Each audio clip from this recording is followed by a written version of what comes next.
Good morning. Welcome to the regular meeting of the city's Community Development and Regulatory Services Committee for today. It's bad, November 3rd. I've been joined by council members Quincy, Reich, and Fry. We're waiting for council members Kano and Warsami, but we do have quorum, so we'll move forward with our agenda as noted. I'm going to move the consent agenda, which is our regular licenses recommended for approval, and item number 4. And item number 5, this is authorizing Hennepin County and the Redevelopment Authority to work with us on the sale of 4 properties that are being operated as adult care facilities. Item number 6 is an LCDA pre-development grant resolution. Items 7 is a rental dwelling license condition. 8 and 9 are rental dwelling license reinstatements, and item 10 is the Inspections Division 2014 Special Assessment Levies. Are there any questions on items 4 through 10? Any comments on items 4 through 10? Seeing none, on the motion to approve the consent agenda, all in favor signify by saying aye. Aye. Any opposed? Those items are approved. We'll then move to our 3 public hearings, and I'll note that the public hearing on item number 3, we're not going to be able to conduct as there's been a miscommunication with regard to the notice. So that will take place at 1:30 as noticed this afternoon in the Health, Energy, and Environment Committee. Is there anyone here on item number 3? Okay, what I'd like to do is ask you if you'd like to testify now, and we'll be able to forward your comments so you don't have to come back at 1:30 this afternoon, and then they'll take up the issue at 1:30 this afternoon. So you don't have to come back. Were you planning on commenting? Why don't you step forward and state your name and address for us? Good morning. I'm Omar Ansari, president of Surly Brewing Company. Well, Mr. Ansari, I am really sorry about this. According to the clerk's office, we have to hold the hearing during the officially publicly noticed time, which was 1:30. Our committee does meet at 1:30 normally on Tuesdays, which is tomorrow, Election Day, so we had to move the meeting till this morning.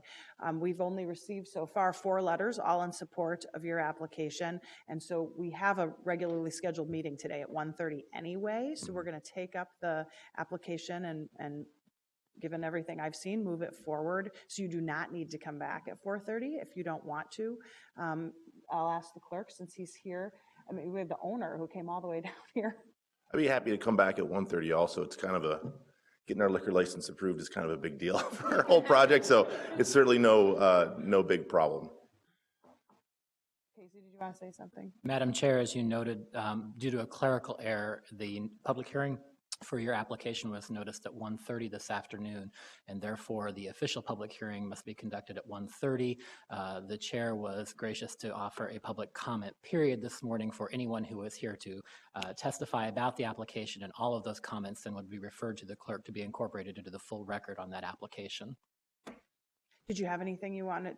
This would have normally been the home committee for your license, and we'd be really excited about helping you get this done after everything you've been through at the state and local level and the way we've worked with you in getting your location located in Minneapolis. So if there's anything you wanted to say, we'd be happy to hear from you.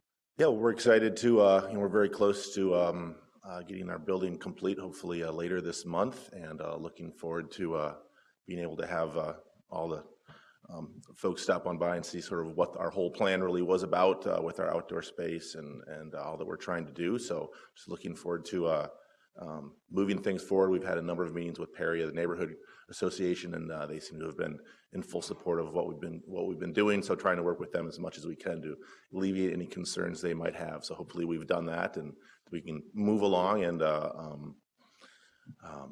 yeah, keep things going so we can get open hopefully soon before the end of the year.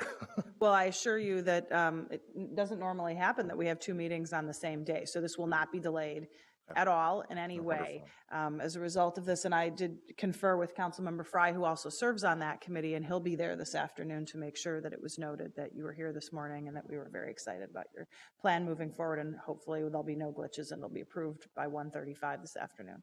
Wonderful. Any comment? So why don't we ask the clerk to note Mr. Ansari's comments for the record and invite him to come back at 1:30 if he'd like. And I guess, Mr. Clerk, I would ask that we ask Councilmember Gordon to put this item as the first one on the agenda so that he does not have to wait through the other meeting items today if there are other longer items. Madam Chair, we'd be happy to do that. Thank you. So I would say 1:30 and hopefully they'll take it up right away. Very good, Thank you for being here. We'll then move to our two remaining items, including Madam Chair? Yes. I think if I understand the process here correctly, it might be proper for this committee to formally refer this item to the Health, Energy, and Environment Committee. Okay, I will move to refer item number 3, the Surly Brewing Company application for an on-sale tap room Class A license with enthusiasm from our committee, and urge their committee to approve it unanimously at 1:30 this afternoon. How does that sound? Okay. Okay, great. All in favor of that motion signify by saying aye. Aye. Any opposed? That item is approved. We'll then move on to item number 1, the Allina Health System refinancing. Mr. Curtis, welcome. Madam Chair, members of the committee, thank you. What you have before you is a request for preliminary and final approval of up to $30 million in 501c3 tax-exempt revenue bonds for Allina Health Systems to be used to finance and refinance healthcare facilities that are located in Faribault and Hastings. Allina main offices are at 2925 Chicago. They have 22 clinics, 4 pharmacies, 2 hospitals, and 1 mother-baby center in Minneapolis. They currently have over 9,300 employees in Minneapolis, and almost 2,600 live in the city of Minneapolis. The 2 facilities that they're merging and acquiring with have an initial 750 employees. We have representatives here if you should have questions. Are there any questions for Mr. Curtis on item number 1? Seeing none, thank you for your report. We'll open up the public hearing on item number 1, which is preliminary and final approval for issuance of up to $30 million in bonds for Allina Healthcare Systems for financing and refinancing their healthcare facilities in Faribault and Hastings. Is there anyone here to speak to this issue? Anyone? Anyone? Seeing none, we'll close the public hearing. Councilmember Quincy. Thank you, Madam Chair. I'd like to move approval of this item. Item number 1 has been moved for approval. Further comments or questions? Seeing none, all in favor signify by saying aye. Aye. Any opposed? That item is approved. We'll move on to item number 2, Code 42's expansion project. Ms. Purcell, welcome. Good morning, Madam Chair and welcome. committee members. Before you this morning are 2 distinct recommendations for Code 42's phased growth. The first requires a public hearing for staff's recommendation to authorize a Minnesota Investment Fund application to the Minnesota Department of Employment and Economic Development for a $1 million forgivable loan to Code 42 for expansion at their current location at 1 Main Street Southeast. And the second requests the approval of a local government resolution of support for a Minnesota Department of Employment and Economic Development Job Creation Fund application for Code 42's expansion into new construction office headquarters. Code 42 was founded in Minneapolis in 2001, currently employs over 350 engineering, sales, support, and marketing professionals in Minneapolis. Over the coming years at both their current location and at a new office headquarters location, the company expects to create over 400 new full-time permanent jobs in the city of Minneapolis. The company is best known for CrashPlan, a cloud-based data storage system used by more than 30,000 businesses worldwide, including Adobe, NASA, Kraft Foods, Stanford University, and Google. They've received many awards just in the last year, including landing on Inc. 5000's list of the nation's fastest growing companies, Forbes list of most promising companies, and Minnesota Business Magazine's 100 best companies to work for. We have a lot of representatives from a lot of the partners that have been working on this project to date here with us this morning, and I'd like to just note we do have Matthew Dornquist, the CEO of Code 42, with us this morning. Great. Thank you for your report. Are there any questions for staff on item number 2? Seeing none, we'll open the public hearing on item number 2, which is authorizing the application to deed for the forgivable loan related to the expansion at the current location, and also giving local approval for the deed grant for the furniture, fixtures, and equipment purchases. Is there anyone here to speak to this issue? Please step forward, state your name and address for the record. Hello, my name is Matthew Dornquist, and my business is at 1 Main Street Southeast in Minneapolis, Minnesota. I'm the CEO and one of the co-founders of Code 42 that you just heard spoken to a little earlier there. We're actually currently over, we're about 430 people right now. So it's, things have been growing pretty fast. It's an extraordinary place to be. It's an extraordinary time to be a technology company with what's going on in mobile and computing these days. We, when we were founded in 2001, it took a while to figure this out, but we had everything we needed in order to succeed the day we were founded. And there were really two things that we had. I had a couple of great partners, also fellow Minnesotans, who combined had several decades of technology experience, and it was that experience that has helped propel us and scale us and guide us through the years. But underneath that experience, where did it come from? How did we get that? And I'd like to point out that, at least from speaking for me personally, I owe most of my experience to the earlier wave of technology companies here in Minnesota, in particular, Control Data, who made substantial investments in our welfare as a city and with jobs and in the schools with computers. And so we owe a lot to the early leaders of technology in Minnesota.